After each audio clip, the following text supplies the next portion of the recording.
is used.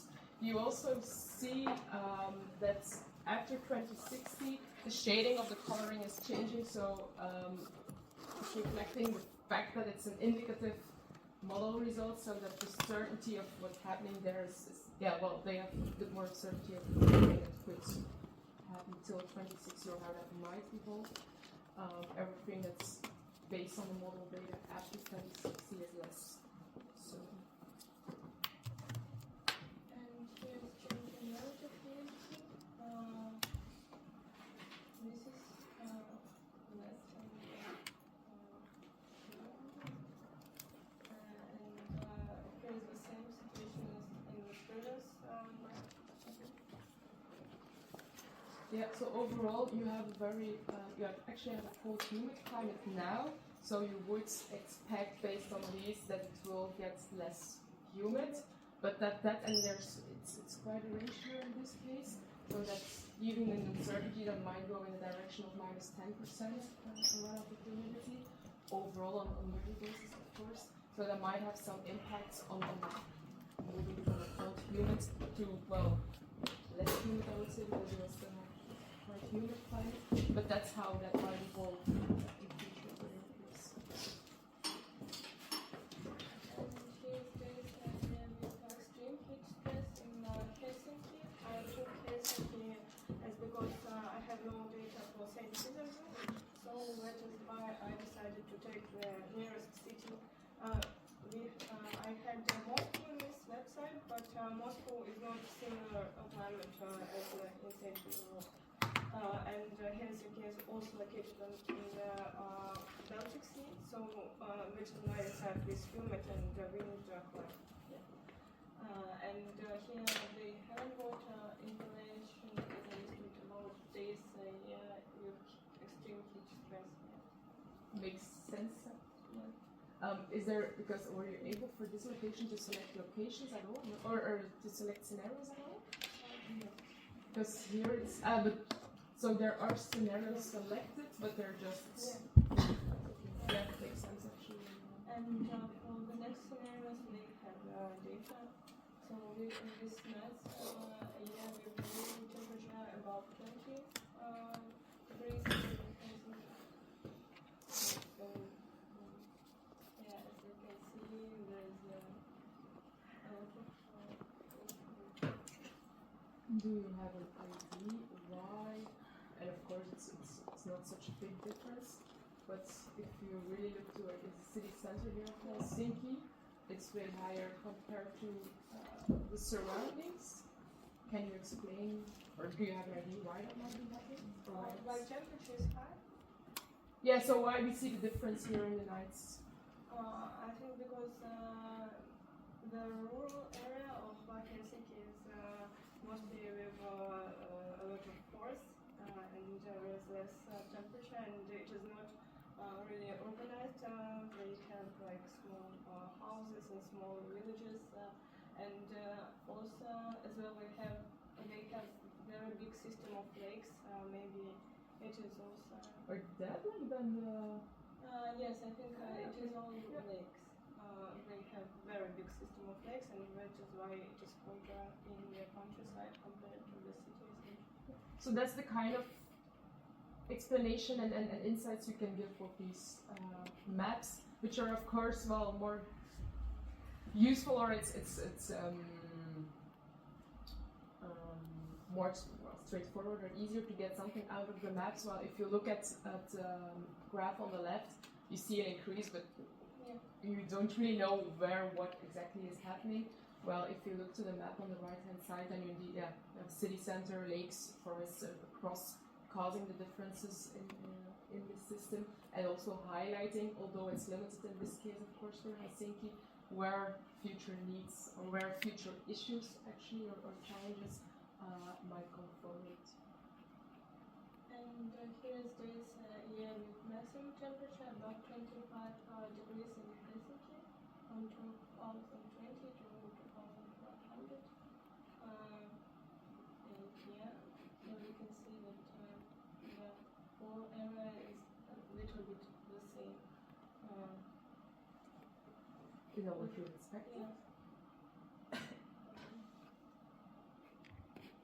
is that what you would expect? So that we have the nights, the differences across the region are quite obvious. Yeah.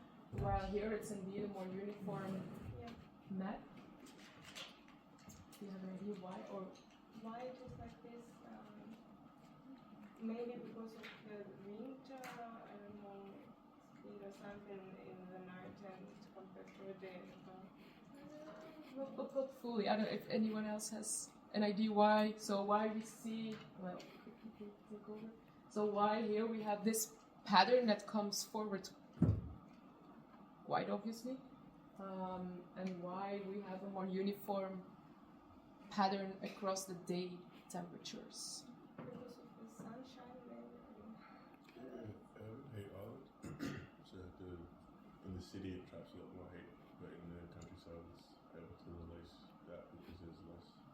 Yeah, and that's an effect that you see more pronounced during the night, because during the day your air temperature, there are some differences, but it's quite alike.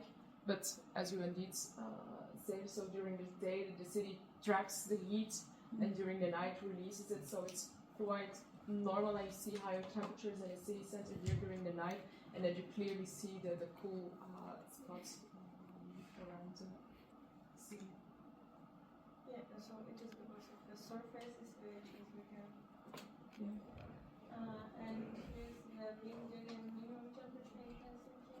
I think it was the map that we must choose by ourselves. It was not in the list of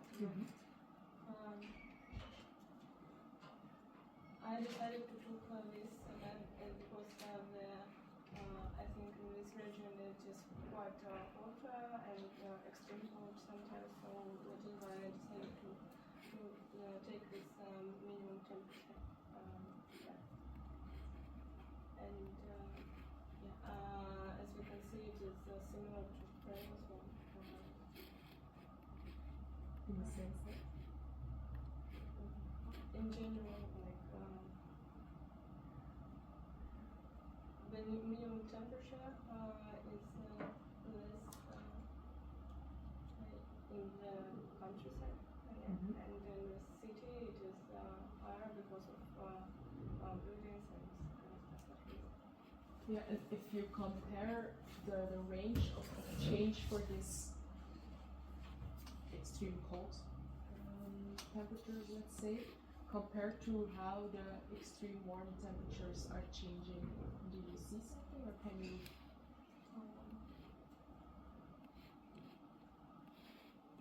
I don't know really. I think that it is the same, like the cold temperature became higher, will become higher as the cold. Yeah, so if here you have a change of about, let's say, if we look at 2100, let's take that one, around 7 degrees increase of your mean daily temperature. What is that if we go back to the mean daily max temperature?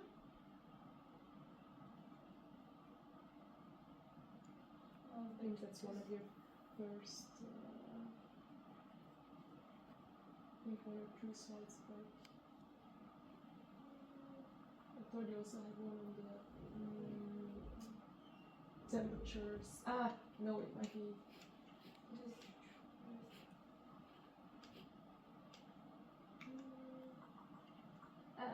The max temperature is not included in this one. Yeah, it doesn't matter too much. But what you could expect in this case, and that would be also interesting, so if you add the graph on the change of the mean annual and the annual maximum temperature, now what you could expect in this case for Helsinki, because you have a cold climate, then you'll see, that's what I expect to see at least, higher increases of your minimum temperatures compared to the increases of your maximum temperatures, or at least compared to your average temperatures. So that you will get a shift, but it's not an equal. If we look at the distribution of temperatures today, it's not an equal shift, but you might also see a change in your distribution. So that's what you could relate also here, is look into how, in its, how the change in your mean daily minimum temperature compares to the change in your annual mean, annual max, summer max temperatures, and where that's less warm and how that's related. So that's an interesting one in your case to take up. I'm also not completely sure for the one on the right. It might be interesting, but I'm not sure if you'll get it out.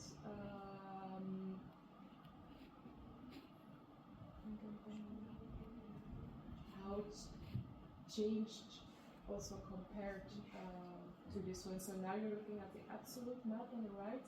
Might also be of interest in your case to see how the changes differ across the region and how that is different for the rural area and for the urban area. Might be interesting in some of this case. And here we see some suggestions about the climate conscious design. The climate of St. Petersburg is very continental to marine. The region is characterized by frequent change in air masses, largely due to cyclones activity in some westerly and northerly winds prevail, and in winter westerly and southwesterly. The main suggestions is to use passive solar energy, to use south-facing facade windows, and to use the high thermal mass materials to build the buildings to save the warm inside the building and keep it colder in the summer season. And as well, maybe use green roofs to make the temperature in summer season colder in the city center, because there's quite lack of the green spaces. And here's recommendations for built environment of my case study. So the main suggestion is to use wind management and protection, wind breaks and sheltering, because it is very high speed of the wind, and it is not comfortable for people to go outside in the winter season, and but no, not from winter, but from the autumn until spring. So it is the half of the year, then you can just feel comfortable outside. And water and storm management, as we have very heavy rains and high humidity, it is essential to collect water and maybe to reuse it. And this is reflection of the impact of the St. Petersburg itself, the city center. It is suggestion to design buildings with the self-orientation, use wind protection as well, because it is also very windy inside the city. Retrofit thermal efficiency and thermal bridges, use water drainage and green water infrastructure, and the use of our renewable energy sources to heat the buildings in the cold weather, because now it is not sustainable in the city. Yeah, it is. I had one question only about the greening and green roofs in the city. What was not completely clear for me is how densely built is the city. Yeah. It is very denser, but for instance, now we construct a lot of buildings. We have, for instance, spaces, and we are not going to use it like green pockets or something. We use it to build new housing. And if it is city center, it is always like very expensive housing. So I understand that we will not change the attitude towards city center, but at least we can use these green roofs to make it better. And would it be an effective measure in that area? Or I think so, because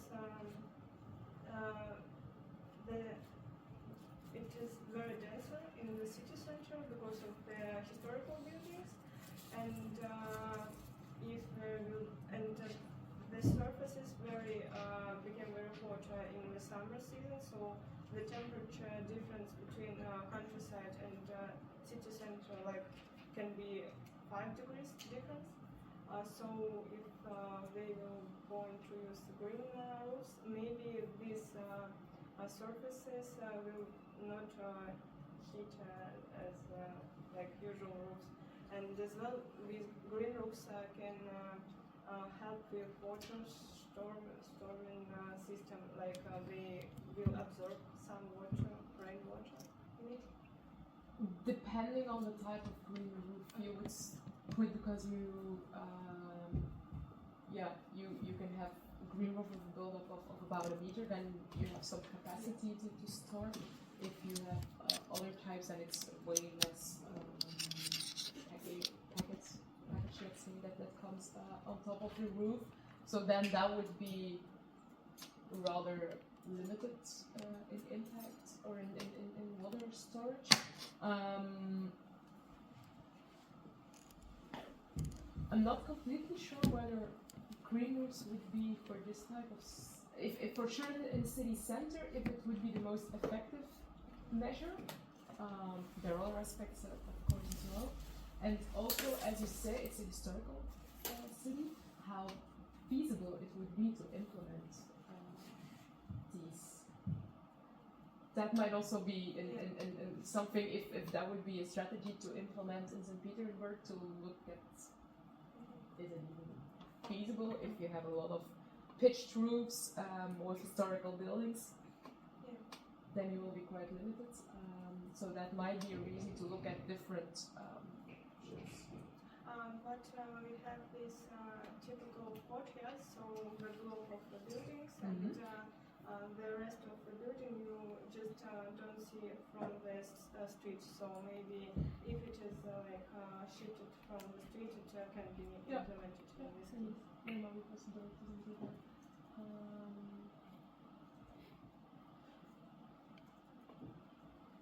One more question that I had is so you had your case study. How would it differ, because your case study is, from what I understood, located in suburbs? Yeah. How would you adapt the building differently, or the environment around the building differently, when it's placed in the suburbs, or when it would be more located in the city center? If we're talking about suburbs, it will be more useful to make this water collection, maybe reservoirs, to reuse this water, and to also to situate where maybe some wind, I don't remember the name, Windbreaker? Not breakers, but wind, which is producing energy. Windmill. Yeah. A windmill? Yeah. That's the right English word. Something like this, yeah. Because it is possible to do it in the countryside, and as well there is a lot of examples in Estonia and in Finland, but we haven't got this in Russia, as we don't use sustainable types of energy. And as about city center, it will be more about not such global measures, but small implementation of solar panels and also wind shelters. I don't know. How would those wind shelters, because I think that's an interesting, in this case, differ in how you would implement them in a city center, where you have other boundary conditions, let's say, compared to how you would do it in the suburbs? I think in suburbs it can be like a system of these shelters or something like this, where you have, for instance, village, and like in Canada, they have this system of shelters because they have very extreme cold, and they're using it in the winter to connect the buildings, housing, with the main public used buildings. So maybe it will be something like this, but in case of city center, it will be something different because we have system of streets, and in one street it can be a high wind, and in another it can be no wind at all because of the system of the streets. So about city center, I don't really know. Yeah, you would have to more look in building layout, and then of course it's an existing city. So then, like the example we saw in Tokyo, in the train station area, if they would have new developments, they could see then how they could improve braking wind then in that case, or how they could align things. So that would be something in the city that you could take into account if you would have a redevelopment of an area within the city center to improve, or perhaps it's already done in good ways, so that's something to take into account.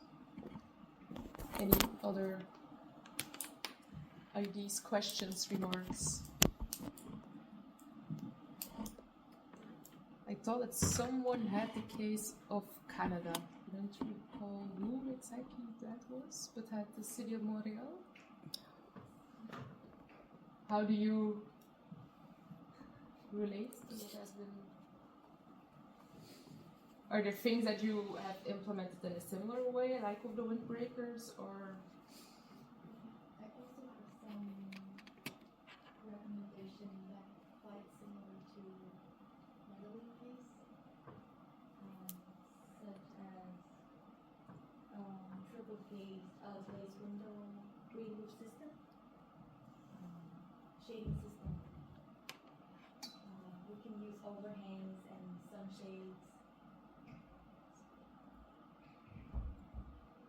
Did you look into measures for the wind, or is that less of an issue in Italy? I didn't look into it. And would that be of interest for your region or for your city? Yeah. Would it be of interest? That's the.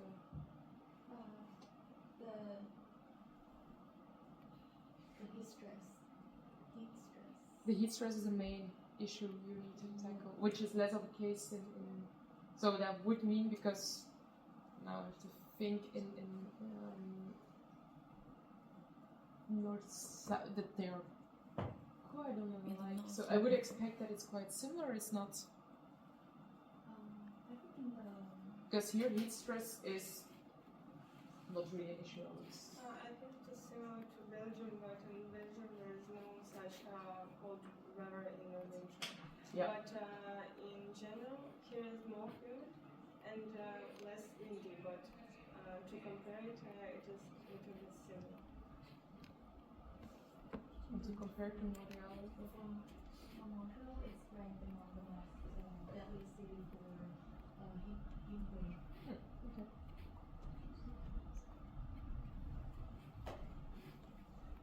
Good. Then I suggest, thanks for your presentation, that we move further to Ankara and yeah, go ahead. No one will. We continue with the presentation, and I will pronounce your name. Do? Yes. Okay.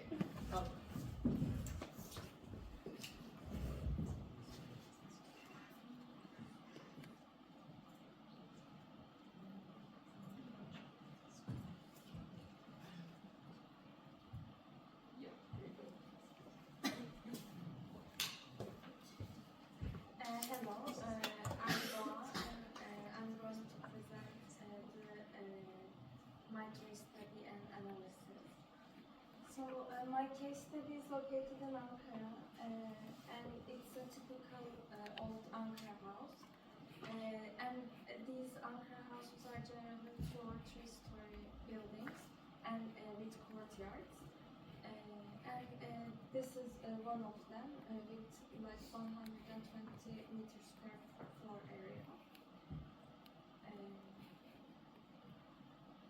These graphs shows the annual absolute change in mean air temperature in Ankara and daily maximum air temperature in Ankara. How does it in your case compare with the global changes?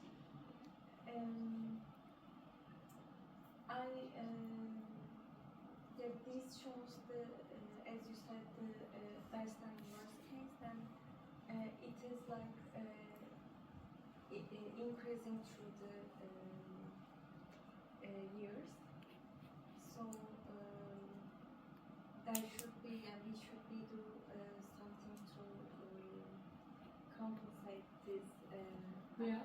But how, if you look at how the curves are going in the case of Ankara, and if you compare it to the global mean temperature indications, does temperature change faster or increase faster in Ankara compared to what is happening globally, or is it aligned or is it slower?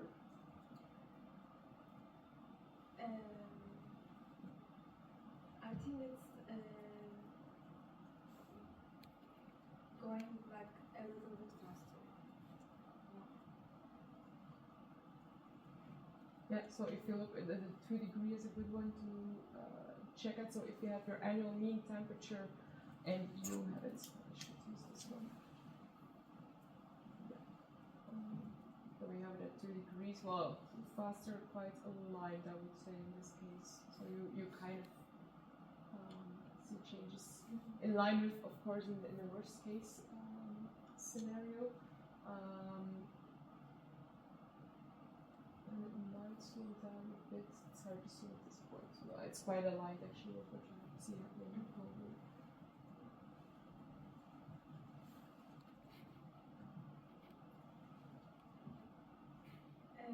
And here is the absolute change in maximum air temperature. That divide. Yes, the maximum air temperature in Ankara and the summer.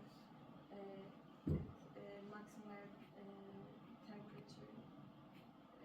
Absolute change in daily maximum air temperature. I can say. So in here you can actually see, and it might be a bit misleading, but if you look to your y-axis for the daily max temperature in summer, then, well, it goes up to 10, while if you look at the annual daily max temperature overall, then we have an increase at max 6 to 10 of it. So you see that in the summer daily max temperatures are changing more extreme than your annual, which makes sense because you have your warmer temperatures in summer, and you see an increase there that is higher. So you get a bit of a redistribution also of the temperatures.